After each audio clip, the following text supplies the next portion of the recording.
West Ham were absolutely stuffed 6-0 by Arsenal, their joint worst home defeat in the top flight ever. Livid fans were seen streaming out of the nearest exits before half-time, and to add insult to injury, former Hammers captain Declan Rice completed the demolition with a wonder goal. The result has heaped pressure on David Moyes, whose future is uncertain as he enters the final 5 months of his contract. To many, that will seem bizarre though. The Hammers are 8th, had a record points haul after 19 games, still in the Europa League last 16, and they won the Conference League under Moyes in June, their first silverware in 43 years. After the match, Moyes even launched a defence of his position at the club, saying, "I came back twice to get them out of relegation. It was only 3 months ago we were having the best time West Ham had ever had." Moyes has done so much to change West Ham's fortunes in the past 4 years, but patience seems to be wearing thin. So Will Pugh is out and about to gauge the mood with some Hammers fans. Oh dear, oh dear, oh dear, oh dear. West Ham United 0, Arsenal 6. Tragedy at the London Stadium on the weekend in that London derby. And it's David Moyes out for lots of West Ham fans, particularly the hundreds, maybe thousands that were streaming out of the Olympic Park at half-time against the Gunners. The fans are still somewhat split, whether it's David Moyes in or David Moyes out. Some will tell you that he's the best manager West Ham have ever had, certainly in the modern era, and some will tell you that he's a dinosaur and that his tactics are outdated and that he must go. I am joined this morning by Alex and Alfie, Hammers fans, both of whom were at London Stadium on the weekend. One left at half-time and one stayed it out for the full 90 minutes. Lads, great to have you with us this morning. It's a difficult time, isn't it, at the moment? I mean, West Ham fans can't really decide whether they want David Moyes in or out. The Conference League win, of course, in Prague last season sort of papered over the cracks of a dodgy Premier League campaign, but David Moyes came out firing this time around in the Premier League. A record points haul after 19 games for West Ham in the Premier League. But all is not well. Alfie, we'll go to you first. You left at half-time against Arsenal. Just give us a general summary, first of all, of what you thought about the game in particular. It's unbelievable. I couldn't believe what I was watching. It's like the team has never played together before. The way we defended was you wouldn't get that over Sunday League, but you know, Arsenal can score against anyone, they can beat anyone, but it's the manner of the goals that really upset me and the fans. I mean, you don't give them the goals, you make them work for it. Yeah. And that's what upset West Ham fans. So you left at half time. Was it why was that? Was that because is that something you do often, or was that just because you thought there's absolutely no way we're getting anything out of this game? There's no spirit, there's no heart. What was it? It's not.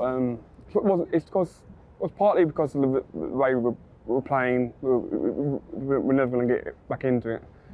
And there's other factors in, like my brother was ill and that sort of thing. So we thought, why put us through another half hour and we could be at home in the warm, anything else, having the Chinese. Yeah, fair enough. Alex, you stuck it out, and fair play to you. I mean, just give us a rough idea exactly how many people were left at the end. I'm imagining you and a few stewards. I mean, there's certainly more empty seats than there were people in them. It was very sparse crowd at the end. Yeah. It was. What do you make of it then, the game, mate? Yeah, it was about as bad as it can get. I mean, if you look back at the times we've been really heavily beaten at London Stadium, when we first moved there with Bilic, we were getting beaten 4-5s to Newcastle, to Liverpool, to Man City countless times. But yeah, I mean, the performance yesterday was probably about as bad as it gets, because to be 4-0 down at half time, having not really laid the glove on them, you can't really say we got unlucky. We were well beaten. Every goal they deserved. They had more chances. They could have made it more. I think Trossard missed one, Saka missed a good chance as well, so it could have been way more. And it's just the mood around the club right now it's a strange one, because we're doing so well, on paper through to in the Europa League round 16. We went into that game 6th, 8th now, but yeah, the mood's a strange one, because it feels a bit flat, and it feels as if we're much further down the table, maybe due to style of play and stuff like that. It's undeniable that David Moyes' style of play, and that style of play, the sort of sit-back counter-attack kind of football that he plays, is producing more results than West Ham fans have historically been used to, certainly in the modern era of the Premier League. Alfie, we'll go to you first.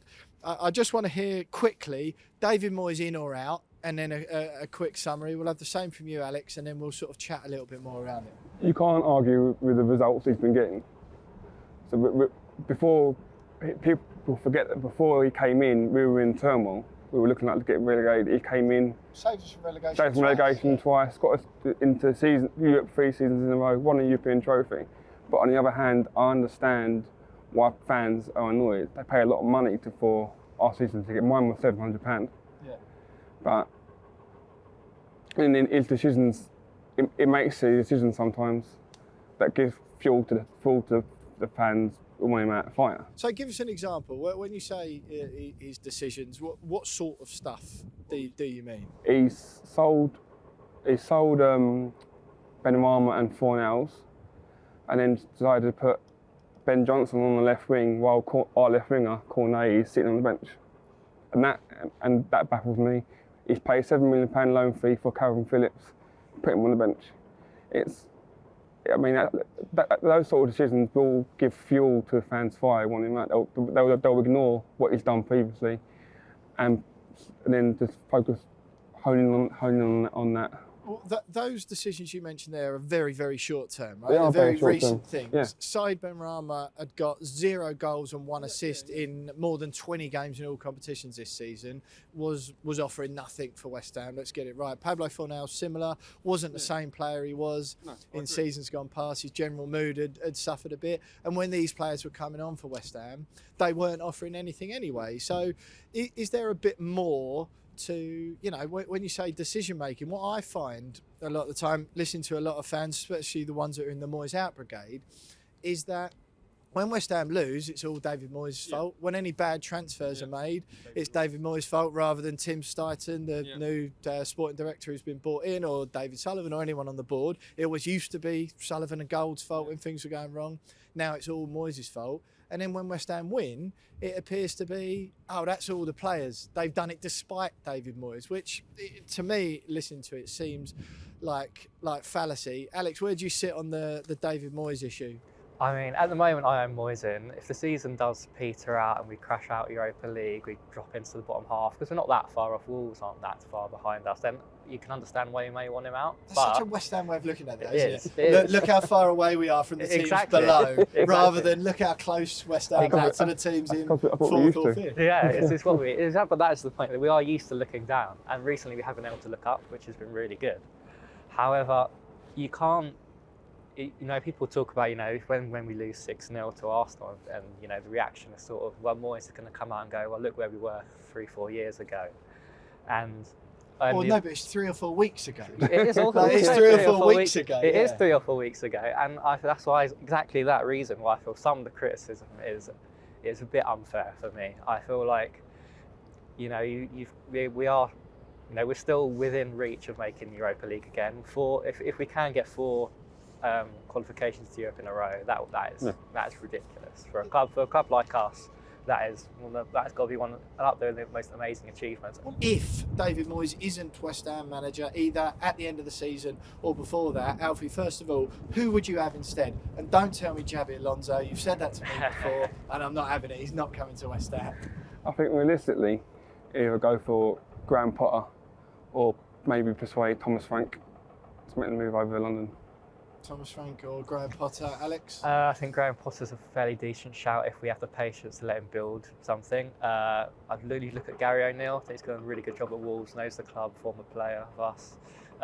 Looking abroad, maybe Paulo Fonseca, as a name mentioned, plays quite attacking football at Lille. Rather exciting option, but at the moment it looks like it'll be Moyes until the end of the season. We'll see where we go from there.